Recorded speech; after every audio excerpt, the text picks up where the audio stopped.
मैं रामबालक प्रसाद, सरस्वती विद्या मंदिर, मोती बाग किशनगंज। यारे भैया बहनों, आज कक्षा अष्टम के भैया बहनों के लिए व्याकरण के अंतर्गत संधि का दूसरा भाग आपके समक्ष प्रस्तुत किया जा रहा है। पिछले एपिसोड में मैंने आपको बताया था कि संधि का अर्थ क्या होता है। संधि का अर्थ याद होगा आपको, हमने बताया था कि जोड़, मेल, मिलन, ये सब संधि का अर्थ है। और हमने बताया था कि संधि की दो शर्तें हैं। याद होगा आपको कि संधि की कौन कौन सी दो शर्तें हैं। पहली शर्त याद है कि संधि की परिभाषा के अनुसार दो वर्णों के मेल से जो विकार उत्पन्न होता है, यही संधि की परिभाषा है।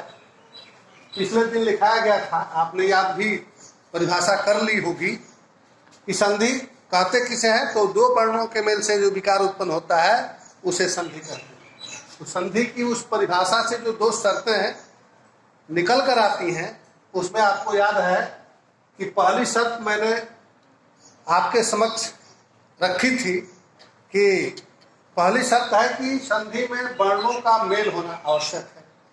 दूसरी बात है कि वर्णों का मेल हो, उसके साथ साथ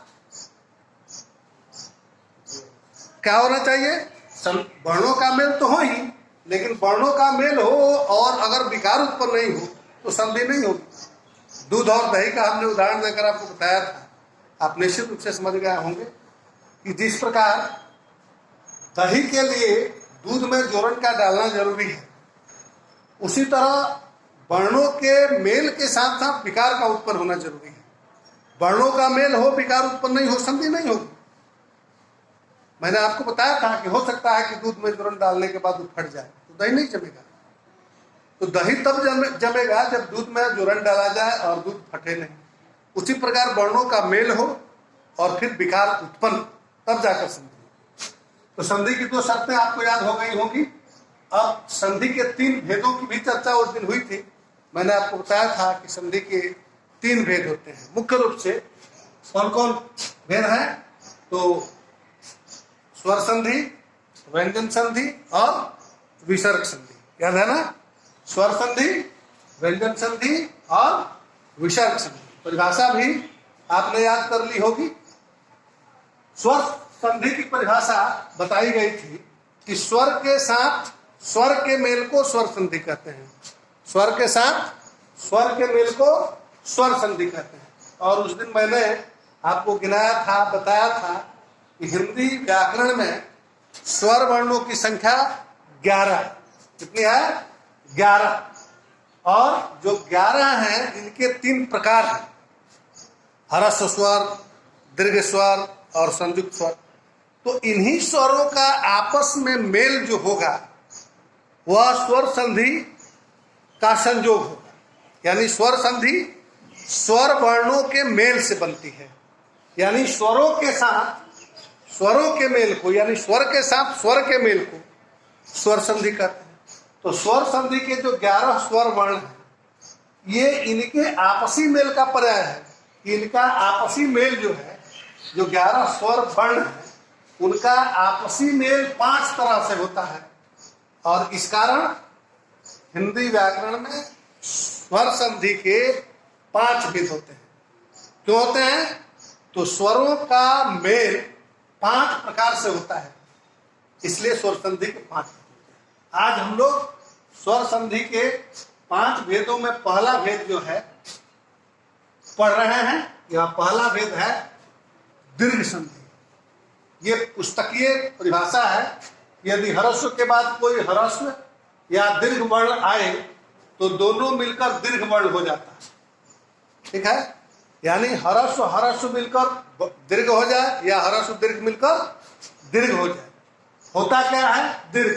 ये पुस्तकीय बात है। अब इसको हम दूसरे ढंग से भी, वर्तनी की दृष्टि से भी हम देख सकते हैं। जैसे हर शिकार, धन हर शिकार इक्वल टू यानी बराबर दीर्घ। इसको हम कह सकते हैं कि हर शिकार प्लस दीर्घिकार बराबर दीर्घिकार, दीर्घिकार हर्षिकार दीर्घिकार, दीर्घिकार दीर्घिकार दीर्घिकार। आपने क्या देखा? आपने देखा कि प्रत्येक स्थिति में दीर्घ ही हुआ। इस चीज को हम दूसरे ढंग से भी समझ सकते हैं। कैसे? तो यहां आई अ और अ मिलकर आ, अ और आ मिलकर आ और अ बराबर आ, या फिर आ धन आ इक्वल टू आ। यानी जैसे ये चार तरह से होता है, उसी तरह हरस्व हरस्व मिलकर दीर्घ, हरस्व दीर्घ मिलकर दीर्घ, दीर्घ हरस्व मिलकर दीर्घ, दीर्घ दीर्घ मिलकर दीर्घ। वही बात ई के साथ भी होती है जो अ के साथ होती है। यानी हरस्व हरस्व मिलकर दीर्घ, हरस्व दीर्घ मिलकर दीर्घ, दीर्घ हरस्व मिलकर दीर्घ, या फिर दीर्घ दीर्घ मिलकर दीर्घ हो जाए तो क्या कहेंगे? दीर्घ संधि। दीर्घ संधि नाम क्यों है? तो नाम इसलिए है कि हर हालत में परिणाम क्या आ रहा है। इधर ध्यान दीजिए, हर हालत में परिणाम क्या आ रहा है? हरस्व हरस्व मिलकर भी दीर्घ, हरस्व दीर्घ मिलकर भी दीर्घ, दीर्घ हरस्व मिलकर भी दीर्घ, और दीर्घ दीर्घ मिलकर भी। यही बात यहाँ भी चरितार्थ होती है। अ मिलकर आ मिलकर आ ओ मिलकर आ, और आ मिलकर आ। यह बात उ के साथ भी उ मिलकर दीर्घ, भानु जोड़ उदय, ये हो जाएगा भानुदय। जब भानुदय होगा तो ऐसे हो जाएगा, दीर्घ हो जाएगा। तो यहां भी देखें कि हरस्व हरस्व मिलकर दीर्घ हो गया। तो चूंकि दीर्घ हर हालत में होगा, इसीलिए इस संधि का नाम है दीर्घ संधि। बात समझ में आ गई? फिर से एक बार समझिए, यदि हरस्व के बाद कोई हरस्व या दीर्घ वर्ण आए तो दोनों मिलकर दीर्घ हो जाते हैं। हरस्व हरस्व मिलकर दीर्घ, हरस्व दीर्घ मिलकर दीर्घ, दीर्घ हरस्व मिलकर दीर्घ, या फिर दीर्घ दीर्घ मिलकर। उदाहरण में आप देखिए, यहाँ अ और अ हरस्व हरस्व मिलकर, यहां से उदाहरण लीजिए अ, इसमें भी नो में अ है और ये खुद अ है, तो अ मिलकर आ, तो ज्ञान जोड़ा भाव ज्ञाना भाव। उसी तरह मो में अ है, इधर आ है, तो अ और आ ये चरितार्थ हो गया, आ हो गया। आ और अ तथा और अपी में देखिए, ये उदाहरण चरितार्थ हो गया। ठीक है? उसी तरह आ और आ विद्या जोड़ आलय, यहाँ आ ये चरितार्थ। ठीक है? अब इन उदाहरणों को हम यहाँ चरितार्थ करेंगे। हरस्व हरस्व, यहाँ देखिए रवि में छोटी ही है, यहाँ छोटी ही है, दोनों मिलकर बड़ी। हरस्व ही और दीर्घ ही, यहाँ गिरी में हरस्व ही है और दीर्घ ही, दोनों मिलकर। यहाँ हरस्व और फिर दीर्घ, यहाँ देखिए हरस्व और फिर हरस्व, दीर्घ और हरस्व मिलकर दीर्घ, दीर्घ और दीर्घ मिलकर देखिए मही जोड़ ईश्वर, इस ये क्या होगा? महिष। तो महिष, मही जोड़ ईश्वर महेश्वर। ठीक है? इसी तरह लघु उर्मी, गुरु उपदेश, ये इसके उदाहरण हैं। वधु जोड़ उत्सव वधुत्सव। अब आप समझ गए होंगे कि दीर्घ संधि किसे कहते हैं। दीर्घ संधि किसे कहते हैं? तो जब हरस्व हरस्व मिलकर दीर्घ हो जाए, हरस्व दीर्घ मिलकर दीर्घ हो जाए, दीर्घ हरस्व मिलकर दीर्घ हो जाए, या फिर दीर्घ दीर्घ मिलकर दीर्घ हो जाए, तो उसे दीर्घ संधि कहते हैं। ठीक है? दीर्घ संधि का क्लियर कंसेप्ट हुआ। ठीक है? अब हम लोग गुण संधि पढ़ेंगे। अब हम लोग गुण संधि पर थोड़ा विचार करते हैं, दृष्टिपात करते हैं। गुण संधि की क्या परिभाषा है? आपके समक्ष परिभाषा लिखी हुई है कि यदि अ या आ के बाद ई उ री आए तो ई के स्थान पर, तो अ के स्थान पर ई, उ के स्थान पर ओ, तथा री के स्थान पर अर हो जाता है। फिर से परिभाषा सुनिए, यदि अ या आ के बाद ई उ री आए, यहां ध्यान रखिएगा, जब हम ई कहेंगे तो ई का अर्थ दोनों ही, हरस्व और दीर्घ दोनों। उ कहेंगे तो दोनों, और ई तो एक होती ही है।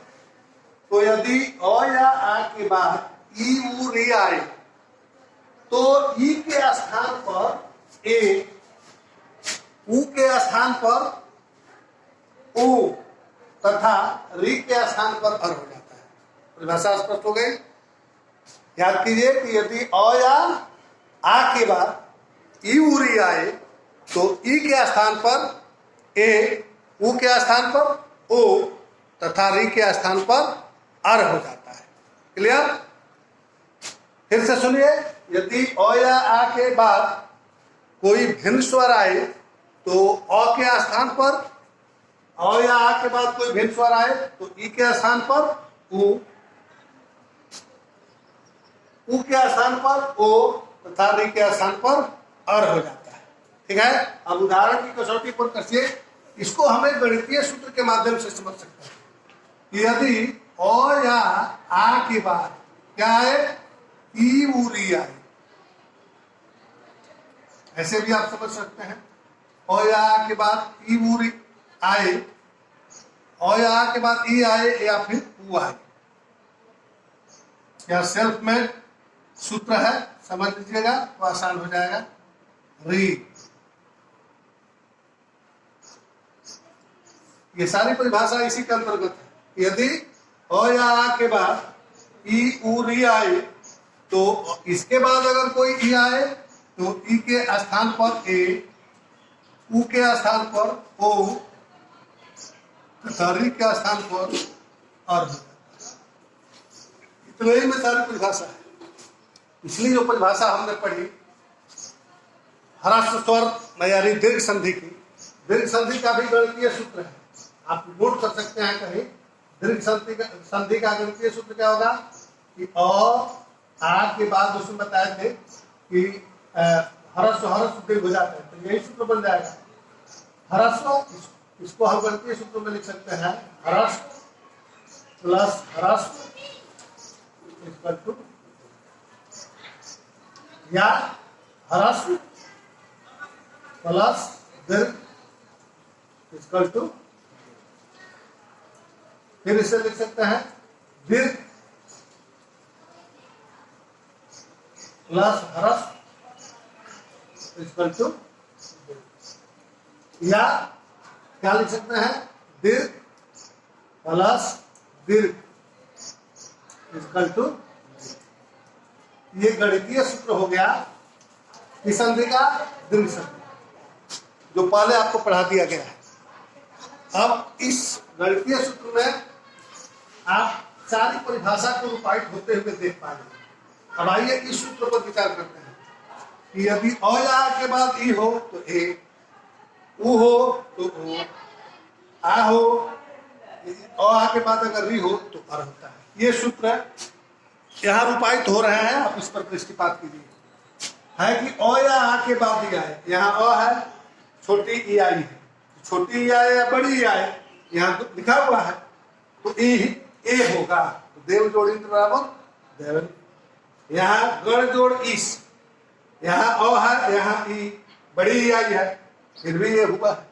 तो छोटी ई आए या बड़ी ई आए, अ के बाद आए, या फिर यहाँ देखिए आ और छोटी यानी दीर्घ और ह्रस्व, यहाँ दीर्घ ए हो जाता है, यहाँ आ और ई यहाँ भी ए हो गया। तो अ या आ के बाद छोटी ई आए या बड़ी ई आए ए ही हो, अ के बाद आए या आ के बाद आए छोटी ई आए या बड़ी ई, क्या होगा ए। उसी तरह अ या आ के बाद ऊ आए यानी छोटी या बड़ी वो होगा, अ या आ के बाद री आए तो और होना ही, ठीक है ना।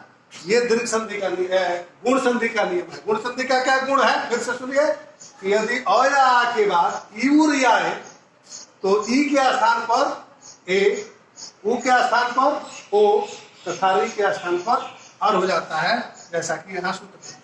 अब उदाहरण में देखिए, यहाँ आई वीर जोड़ उचित, र में अ है, इसके बाद ऊ आई, अ ऊ ओ विरोचित। उसी तरह नौ जोड़ ऊढ़ा, नौढ़ा, महा आ ऊ वो हो गया, अ ऊ वो हो गया, सप्त ऋषि, यहाँ तो अ है, अ के बाद री आई है तो सप्तर्षि, देवजोड़ ऋषि, देवर्षि, और इस तरह महाजोड़ ऋषि, महर्षि। ठीक है, विश्वास है ये आपको कंफर्म हो गया होगा, स्पष्ट हो गया होगा। आप इसे याद कर लेंगे, फिर अगले एपिसोड में हम अगली संधि पढ़ेंगे। धन्यवाद।